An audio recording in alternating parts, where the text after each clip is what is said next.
ምባል ትርጉም ይቅር ምባል መለኮታዊ ተግባር እዩ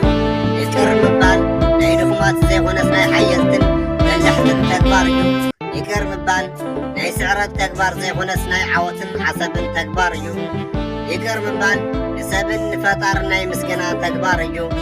ሰላም ክቡራት ተመልካትና ሰላም ዲያነ ሰላም የዝጋየር መስገን ሰላም ኮትል በዓል ሙሉእ ተስፋይ እምበር ልመዓንቲ ሓንቲ ሓልፍ ክብል ካብ ቲክቶክ ዝያግነኽዋ ስነ ፅሑፍትያ ቆንጆ ዝኾነታ ናይ ይቅርታ ምባል ትብልያ እንተፈቲኹማ ላይክ ሼር ሰብስክራይብ እናገበርኩም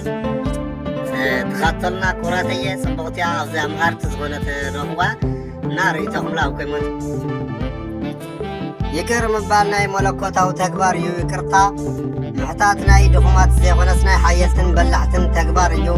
ይቅር ምባል ናይ ስዕረት ተግባር ዘይኮነስ ናይ ዓወትን ዓሰብን ተግባር እዩ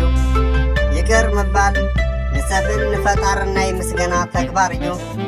ይቅር ምባል ማለት ድህነት ፈውሲ ሰላምን ዕርፍትን ማለት እዩ ይቅር ምባል ምልክት ጥዕና እዩ ይቅርታ ምሕታት ማለት ርክኹም ኣበላሽኩም ማለት ኣይኮነን ይቅር ምባል ማለት ነቲ ዝበደለና ሰብ ምርሳዕ ማለት ዘይኮነስ ገለ ሰባት ይቅር ክብሉ ምስ ተሓተቱ ይቅርታ እንተተባሂሎም ረስዑናዮ ይብሉ ነቲ ዝበደለና ሰብ ናይ ምርሳዕ መቕፃዕት እምበር ይቅርታ ምሕታት ኣይኮነን ይቅር ምባል ግን ምሕረት እምበር ምርሳዕ ኣይኮነን ይቅር ምባል ምጥፋእ ዘይኮነስ ፍቕሪ ምምሃር ማለት እዩ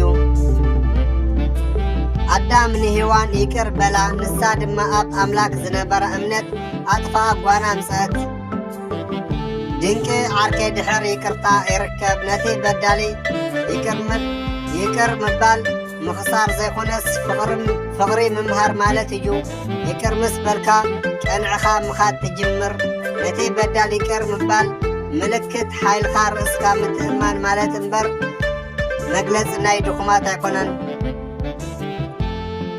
ይቅር ምስ በልካ ተዓቢ ይቅር ምስ ተለይትበሃልካ ሰብ ልብኻ ይስበር ይቅርታ እንተትበሃልካ ኣብ ቅድመኻ ዘሎ መንገዲ ብንጹር ሽዑ ነጽሩ ይርአየካ ሕርቃን ናይ መንፈስ ቃንዛ እዩ ንፈጣሪ ይቅር ዘይበሃል እምኳ እንተዘየለ ዝሙት ግን ንርስካ ምክሓድ ፍርሃት ኣምላክ ምቁራፅ ማለት ስለ ዝኾነ ከቢድ ሓጢኣት እዩ ካብዚ ወፃኢ ግን ሰብ ፍጹም ኣይኮነን ግዲ ሓቂ ክጋገ ሰብ ደካማ ስጋ ዘሪስ ክኸውን ከሎ ገጋ ዝፈጸመ ሰብ ግን ጽቡቕ ክገብር ዝጸር ሰብ እዩ ብንእሽቶ ገጋ ክብሪ ፍቅር ዋጋ ዘኽስር ድንቁርና ስለ ዝኾነ ቁሩብ ስስዕን ሕነ ምፍዳይን ኣይኮነን ይቅር ዘይበሃል ሓጢኣት እውን እንተዘየለ ዝሙት ጥራይ እዩ ድሕር ይቅርታ ክትቕጽሎ ከብድ ዝኸውን ዝሙት ጥራይ እዩ ይቅር ዘይበሃል መታለሊ ማለት ዕቡድ ሰብ እዩ ካብ ኩሉ ሓጢኣት ዝኸፈ ዝሙት ምንዝርና ርስካ ምክሓድ ማለት እዩ ዝሙት ማለት ኣብ ነፍስካን ስጋኻን ኣእምሮኻን ርእስካን ምክሓድ ማለት እዩ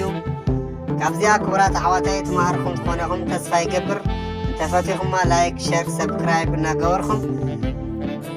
ሰቦይና ሰናይ ካልታ ግዜ እስካን መፀኩም ርእይቶምናማ ኣብ ኮይኖሞንት ሃናፅ ኮይሞንት ክደኹና ሓጭራደ ንባሓደ ፀቡቓደ ወይስ ከፋ